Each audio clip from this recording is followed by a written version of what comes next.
La Guerra de las Galaxias de George Lucas. Episodio 4. Una nueva esperanza. Capítulo 1. Primera entrega. Se trataba de un enorme globo brillante que arrojaba al espacio una centellante luz de topacio, pero no era un sol. Así, durante largo tiempo, el planeta había engañado a los hombres. Solo cuando entraron en la órbita cercana, sus descubridores comprendieron que era un mundo de un sistema binario y no un tercer sol propiamente dicho. Al principio daba la impresión de que nada podía existir en semejante planeta, y menos aún seres humanos. Pero las imponentes estrellas G1 y G2 trazaron su órbita en un centro común con una extraña regularidad, y Tetuán las rodeaba a suficiente distancia para permitir el desarrollo de un clima bastante estable y exquisitamente cálido. La mayor parte de este mundo era un desierto seco, cuyo excepcional resplandor amarillo, como de estrella, era consecuencia de la doble luz solar que llegaba a las arenas y los llanos ricos en sodio. Esa misma luz solar brilló súbitamente en la delgada piel de una forma metálica que caía desenfrenadamente hacia la atmósfera. El curso errático que seguía el crucero galáctico era intencional, no el fruto de un daño, sino de un deseo desesperado de evitarlo. Prolongados rayos de intensa energía pasaban junto a su casco, una tormenta multicolor de destrucción, como un banco de irisadas rémoras que intentaban adherirse a un huésped mayor y mal dispuesto. Uno de esos rayos se sondeó, logró alcanzar a la nave en fuga y dio en su aleta solar principal. Fragmentos de metal y de plástico semejante a gemas estallaron en el espacio a medida que el extremo de la aleta se desintegraba. La embarcación pareció estremecerse. Súbitamente apareció el origen de esos rayos energéticos múltiples. Un pesado crucero imperial cuyo imponente contorno se erizaba como un cactus con docenas de emplazamientos para armas pesadas. La luz dejó de emanar de esas púas a medida que el crucero se acercaba. Era posible observar estallidos intermitentes y relámpagos de luz en las partes de la nave menor que había recibido los impactos. En el frío absoluto del espacio, el crucero se arrimó a su presa herida. Otra explosión distante sacudió la nave, pero para R2-D2 y C-3PO, todo ocurrió muy cerca. La conmoción los hizo rebotar por el estrecho pasillo como los cojinetes de un motor viejo. Por sus figuras cabía suponer que C-3PO, la máquina alta y de aspecto humano, era el jefe y que R2-D2, el robot achaparrado y trípedo, era su subordinado. En realidad, eran iguales en todo, salvo en locuacidad, aunque C-3PO habría gesticulado desdeñosamente ante semejante sugerencia. En tal sentido, C-3PO era evidentemente y necesariamente superior. Otra explosión sacudió el pasillo y Thripio perdió el equilibrio. Su compañero de menor estatura no lo pasaba tan mal en esos momentos, gracias al bajo control de gravedad que su cuerpo, achaparrado y cilíndrico, bien equilibrados en las patas gruesas y provistas de garras. Artú miró a Thripio, que se erguía junto a la pared del pasillo. Las luces pestañearon enigmáticamente en torno a un único ojo mecánico, mientras el robot más pequeño estudiaba el magullado revestimiento de su amigo. Una pátina de metal y de polvo fibroso cubría el acabado de bronce, por lo general brillante, y se distinguían algunas abolladuras, consecuencia del embate sufrido por la nave rebelde en donde se hallaban. Un profundo y persistente zumbido que ni siquiera la explosión más ruidosa logró acallar, acompañó el último ataque. Después, sin motivo aparente, el tenue rasgueo se interrumpió bruscamente. Los únicos sonidos del pasillo desértico provenían del extraño crujido como de ramas secas de los relés en cortocircuito o de los ruidos sordos de los circuitos agonizantes. Las explosiones comenzaron a retumbar una vez más en la nave, pero procedían de más allá del pasillo. Thripio giró su cabeza uniforme y humanoide hacia un costado. Los oídos metálicos escuchaban atentamente. La imitación de una pose humana era casi innecesaria. Los sensores auditivos de Thripio eran totalmente omnidireccionales, pero el delgado robot había sido programado para mezclarse perfectamente con compañía humana. Su programación abarcaba incluso la mímica de los gestos humanos. ¿Oíste eso?, preguntó a su paciente compañero refiriéndose al sonido palpitante. Han cerrado el reactor principal y el mecanismo de transmisión. Su voz denotaba tanta incredulidad y preocupación como la de cualquier humano. Una palma metálica frotó tristemente un manchón gris opaco del costado, donde una abrazadora del casco que se había roto cayó y melló el acabado de bronce. Thripio era una máquina fastidiosa y esas cosas le perturbaban. ¡Una locura! ¡Esto es una locura!, dijo, meneando lentamente la cabeza. Esta vez nos destruyen con toda seguridad. Artú no respondió inmediatamente. Su torso, en forma de barril, se inclinó hacia atrás. Las poderosas piernas se aferraron a la cubierta y el robot, de 1 metro de altura, se concentró en estudiar el cielo raso.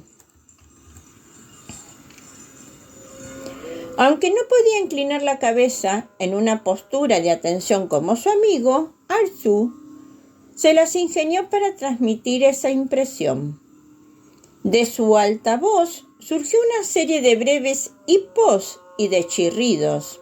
Incluso para un oído humano sensible, habrían sido solo productos de la estática, pero para Thripio formaban palabras tan claras y puras como la corriente directa. Sí, supongo que tuvieron que interrumpir el mecanismo de transmisión, reconoció Thripio, pero ¿qué vamos a hacer ahora? No podemos entrar en la atmósfera con la aleta estabilizadora principal destruida. Me cuesta creer que debamos rendirnos sin más. Súbitamente apareció una reducida patrulla de humanos armados, con los rifles preparados. Tenían el ceño tan fruncido por la preocupación como sus uniformes, y les rodeaba el halo de los hombres dispuestos a morir.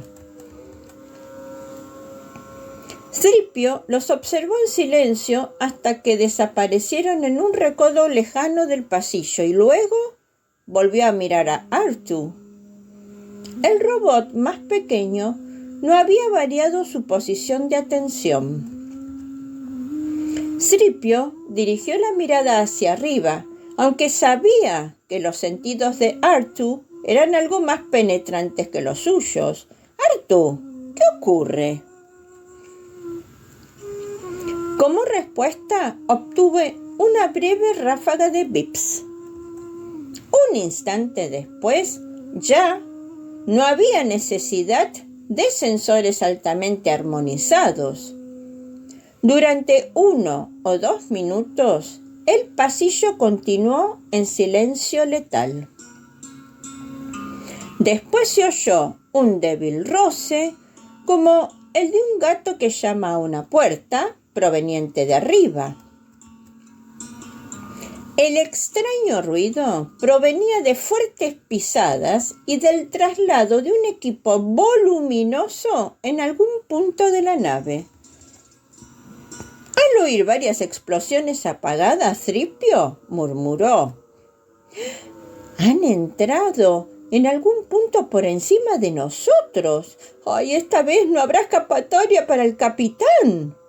Giró y observó a Artu. «Creo que será mejor que...».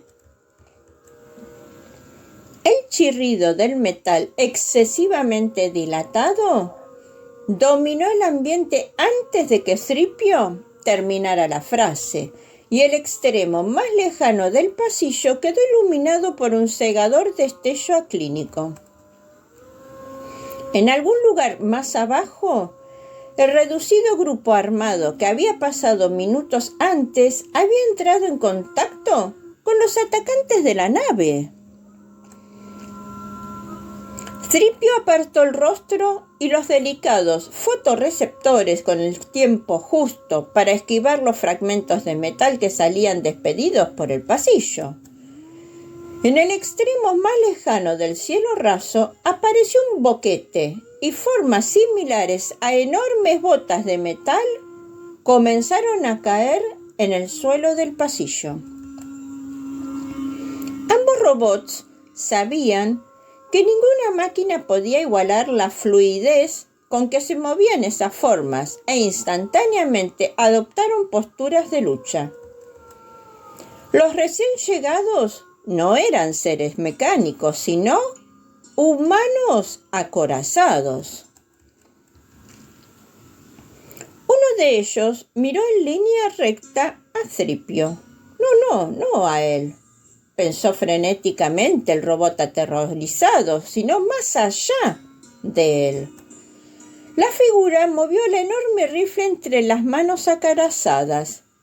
Demasiado tarde. Un rayo de intensa luz golpeó su cabeza y despidió fragmentos de coraza, hueso y carne en todas direcciones. La mitad de las tropas imperiales invasoras giraron y comenzaron a responder al ataque en el pasillo, apuntando más allá de los dos robots. «¡Rápido por aquí!», ordenó Thripio con la idea de alejarse de los imperiales. Artu giró con él. Solo habían dado un par de pasos cuando vieron a la tripulación rebelde en posición, más adelante, que disparaban pasillo abajo. En pocos segundos el pasillo se llenó de humo y de rayos de energía entrelazados. Los rayos rojos, verdes y azules rebotaron en las zonas lustradas de la pared y el suelo y abrieron largas hendiduras en la superficie metálica. Los gritos de los humanos heridos y agonizantes, un sonido extrañamente no robótico, pensó Thripio, retumbaban penetrantemente por encima de la destrucción inorgánica. Un rayo dio cerca de los pies del robot al mismo tiempo que otro reventaba la pared a sus espaldas y dejaba al descubierto circuitos que echaban chispas e hileras de conductos. La fuerza del doble estallido hizo que Thripio cayera en medio de los cables destrozados, donde una docena de corrientes distintas lo convirtió en una masa retorcida y espasmódica. Diversas sensaciones extrañas recorrieron sus terminaciones nerviosas de metal, sensaciones que no produjeron dolor sino confusión. Cada vez que se movía e intentaba librarse, se producía otro crujido violento de un nuevo grupo de componentes que se desconectaba. El ruido y los rayos artificiales se mantuvieron a su alrededor mientras la batalla continuaba con todo ardor. El humo comenzó a llenar el pasillo. R2-D2 se apresuró a ayudar a su amigo. El pequeño robot mostraba una flemática indiferencia ante las energías salvajes que abarrotaban el pasillo. De todos modos, era tan corta estatura que la mayoría de los rayos le pasaban por encima. ¡Socorro!, gritó Thripio, repentinamente asustado ante un nuevo mensaje de un sensor interno. Creo que algo se está derritiendo. Libera mi pierna izquierda. El problema está cerca del servomotor pélvico. Como era característico en él, su tono varió bruscamente de ruego a regaño. «¡Tienes la culpa de todo!», gritó enfurecido. «Debía hacer algo mejor que confiar en la lógica de un asistente termocosmolar de la mitad del tamaño normal. No comprendo por qué insististe en que dejáramos nuestras estaciones asignadas para bajar por este estúpido pasillo de acceso, aunque ahora no tiene importancia. Toda la nave debe de estar...» R2-D2 interrumpió el discurso con unos bips y silbidos furiosos, aunque siguió cortando y tirando con precisión de los enmarañados cables de alta tensión. «Sí», agregó Thripio burlonamente, «lo mismo para ti, pequeñajo». Una explosión desmesuradamente violenta estremeció el pasillo y ahogó su voz. Un efluvio de componentes carbonizados que quemaba los pulmones cubrió el aire y todo quedó a oscuras. 2 metros de altura, bípedo, vaporosas túnicas negras que cubrían su figura y un rostro siempre enmascarado, con una pantalla respiratoria de metal negro, funcional aunque estrafalaria, presentó al oscuro señor del Sith, que constituía una forma horripilante y amenazadora a medida que avanzaba por los pasillos de la nave rebelde. El temor acompañaba las pisadas de todos los oscuros señores. La nube de maldad que rodeaba al que avanzaba fue lo bastante intensa para que las aguerridas tropas imperiales retrocedieran, tan amenazadora para llevarlas a murmurar nerviosamente. Los tripulantes rebeldes, poco antes decididos a todo, dejaron de resistir. Se separaron y corrieron presas del pánico al ver la armadura negra, coraza que, aunque negra, no era tan oscura como los pensamientos que corría la mente contenida en su interior. Un propósito, un pensamiento, una obsesión dominaban ahora esa mente. Quemaron el cerebro de Darth Vader cuando éste giró por otro pasillo de casa averiado. El humo comenzaba a despejarse, pese a que los sonidos de la lejana lucha todavía resonaban en el casco. Aquí la batalla había concluido. Solo quedaba un robot, que se agitó libremente después del paso del oscuro señor. C-3PO se libró finalmente del último cable que lo atenazaba. De algún lugar situado detrás de él llegaban los gritos humanos, pues las despiadadas tropas imperiales estaban acabando con los últimos restos de resistencia rebelde. C-3PO bajó la mirada y solo vio la cubierta llena de cicatrices. Al volver la vista, habló con tono de suma preocupación. «R2-D2, ¿dónde estás?» El humo pareció disiparse. C-3PO dirigió la mirada a pasillo arriba. R2-D2 parecía encontrarse allí, pero no miraba en dirección a C-3PO. El pequeño robot parecía petrificado en actitud atenta. Agachada sobre él, incluso a fotorreceptores electrónicos de C-3PO, le resultaba difícil penetrar el humo pegajoso y ácido. Se hallaba una figura humana joven, esbelta y según las laberínticas pautas estéticas humanas, dedujo C-3PO de una serena belleza. Una mano pequeña parecía moverse sobre el torso de R2.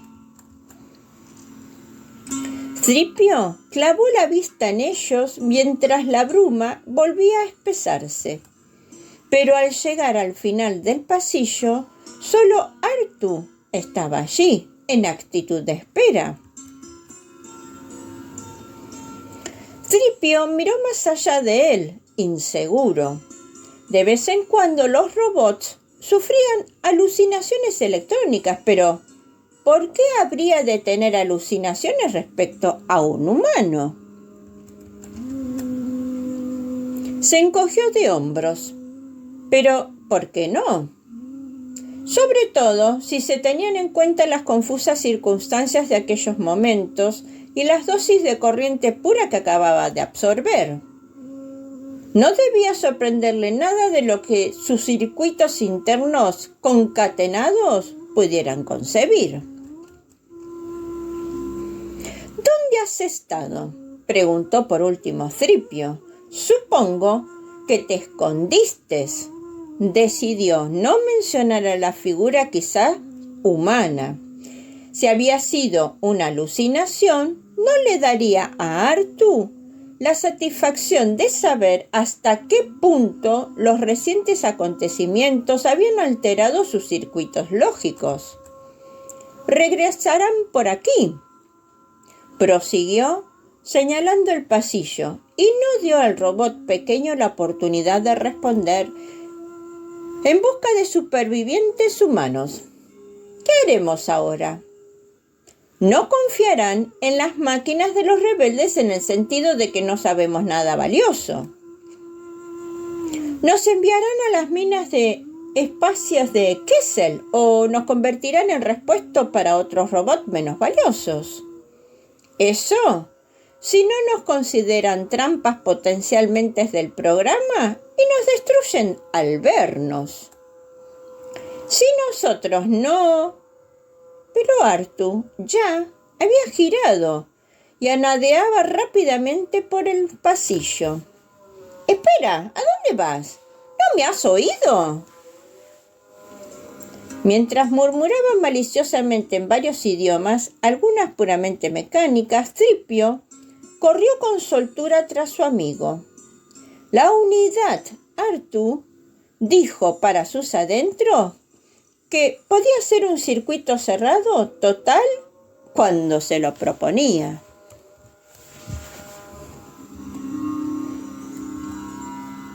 Aunque testigo de este suceso yo no he sido, así me lo han referido.